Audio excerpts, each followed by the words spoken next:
My ex-MIL sent her church friends to harass my daughters and I have now exposed her family to her church community and she's getting shamed and shunned at church. I, 46F, have been dealing with major family drama since my ex-husband died in an accident last year. He was a serial cheater and actually had 2 secret baby boys with his affair partner before they both died too. My 17 and 15-year-old daughters are the ones who actually found out about the affair, so they are completely traumatized and want nothing to do with those kids or their paternal grandparents. My ex-in-laws have been trying to sue for custody and even tried to move into my house, which is never going to happen. Last week was my youngest daughter's birthday and I gave her a budget to set her loose on a weekend farmer's market to buy some sweets. An hour later she calls me crying because she's been cornered by 6 older women from her grandparents' church. They were berating a 15-year-old in public, calling her UN Christian for refusing to spend time with her grandparents or be a good big sister to her orphan brothers. When I stepped in, these women told me I was even worse for refusing to obey my in-laws like a good Christian wife.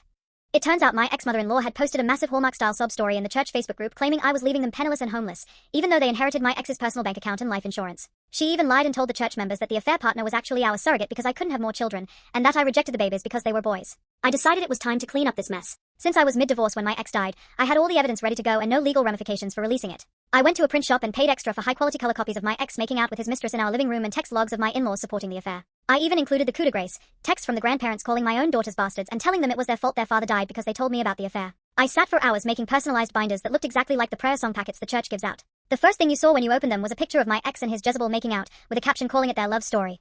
I snuck them onto the back desk of the church before service started. The gossip mill was quick and harsh. The names my ex and his affair partner got called in the Facebook were so bad the pastor himself had to get involved just to keep things relatively PG-13. People were angry at my ex-in-laws for their abuse to my daughters. As for my ex-in-laws, they got shamed into leaving the church. My ex-mother-in-law made a post on her wall about how alienated she feels and how no one cares for the elderly anymore. How she wished her great son was still alive since he would have taken care of her and her husband. With what money, I don't know, since I was the breadwinner.